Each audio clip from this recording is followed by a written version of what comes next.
The family reported increasingly disturbing incidents: chairs sliding across the floor, beds shaking violently, and toys being thrown across rooms.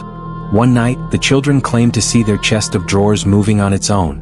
When Peggy checked, she allegedly witnessed the heavy piece of furniture tilting forward and sliding toward her. Terrified, she called the police, but officers who arrived at the scene were baffled. They later reported seeing a chair levitate and slide across the floor, an event they could not explain. Janet and the voice. The focus of the activity soon centered on Janet, the 11-year-old daughter. She began exhibiting strange behavior, often appearing to be in a trance-like state. One night, Janet's voice suddenly changed, becoming deep and gravelly. She claimed to be Bill Wilkins, an elderly man who had died in the house years earlier. Through Janet, Bill spoke in detail about his life, his death, and his reasons for haunting the house. He even described how he had died of a cerebral hemorrhage while sitting in a chair in the living room, a claim that was later verified by neighbors who had known the real Bill Wilkins. Media frenzy and paranormal investigators. The Enfield case quickly caught the attention of the British media. Newspapers and television crews descended on the Hodgson home, eager to capture evidence of the supernatural. Among the investigators were Maurice Grosse and Guy Lyon Playfair, members of the Society for Psychical Research. They spent months documenting the phenomena, recording hours of audio and video evidence. One of the most chilling pieces of evidence was a recording of Janet's voice changing to that of Bill Wilkins, complete with eerie details about his life and death. Skepticism and controversy. Despite the extensive documentation, the Enfield Poltergeist remains one of the most debated paranormal cases in history. Skeptics argue that Janet and her sister Margaret may have fabricated the events as a prank or a cry for attention. Some even claim that the investigators were too eager to believe in the supernatural and may have influenced the children's behavior. However, supporters of the case point to the sheer volume of evidence, including witness testimonies from police officers, neighbors, and journalists, as proof that something extraordinary occurred. The aftermath. The activity in the Hodgson home gradually subsided by 1979, but the story of the Enfield Poltergeist continued to captivate the public. It inspired numerous books, documentaries, and even a major Hollywood film. In 2016, The Conjuring 2 brought the Enfield case to a global audience, reigniting interest in the haunting. Legacy of the Enfield Poltergeist. The Enfield Poltergeist remains a cornerstone of paranormal research. Whether one believes it was a genuine haunting or an elaborate hoax, the case has left an indelible mark on the study of the supernatural.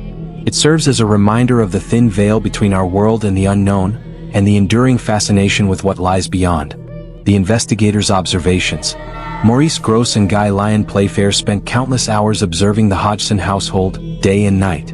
During this time, they witnessed numerous astonishing events. For example, one night, Janet's bed levitated and slowly descended back to the floor. On another occasion, the researchers saw a toy move on its own and fly across the room. These kinds of incidents strengthened their belief that the phenomena were genuine. Janet's condition. Janet remained at the center of the activity. The entity claiming to be Bill Wilkins continued to speak through her, providing disturbing details to the family.